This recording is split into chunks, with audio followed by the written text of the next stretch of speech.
चालाक किसान का बेटा। एक गांव में एक लालची जमींदार रहता था। वो अपना खेत गरीब किसानों को अलग अलग शर्तों पर दिया करता था। उसी गांव में घोंचू लाल नाम का एक गरीब किसान रहता था। जमींदार हर साल जब अपनी जमीन ठेके पर देता तो सारे किसानों के सामने शर्त रखता है कि जो भी फसल होगी उसमें आधा तुम्हारा होगा और आधा मेरा होगा। लेकिन फसल होने के बाद जमींदार अच्छी फसल खुद ले लेता और खराब फसल गरीब किसानों को दे देता था।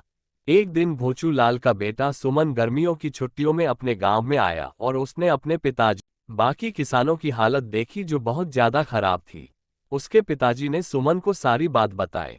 सुमन अपने पिताजी से कहा कि आज से खेती में करूंगा और वह जमींदार के पास जाता है। सुमन जमींदार से कहता है कि आज से अपनी पिताजी की जगह पर मैं काम करूंगा।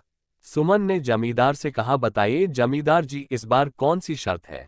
जमींदार ने मन ही मन में सोचा, इसके बाप को तो मैं उल्लू बनाता ही था, लेकिन ये तो बच्चा है, इसे मैं ऐसा नचाऊंगा कि यह परेशान हो जाएगा। जमींदार ने उसके सामने शर्त रखी कि इस बार जो फसल होगी मैं नीचे का हिस्सा तुम्हारा होगा और ऊपर का हिस्सा मेरा होगा। सुमन ने इसकी शर्त मान ली। 3 महीनों के बाद जब जमींदार अपना हिस्सा लेने आया तो सुमन ने कहा, लीजिए जमींदार जी, आप अपना हिस्सा ले लीजिए। मैंने इस बार आलू की खेती की है, आप उन उगी हुई घासों को लीजिए। जमींदार को यह देखकर बहुत गुस्सा आया और वो वहां से चला गया।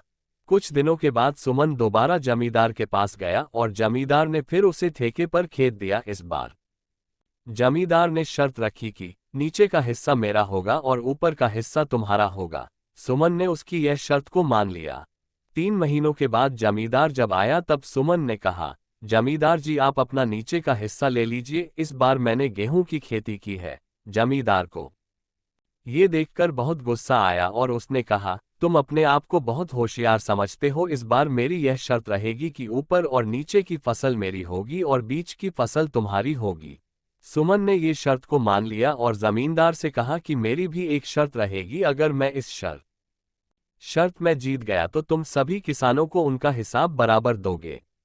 जमींदार ने सुमन की इस शर्त को मान लिया।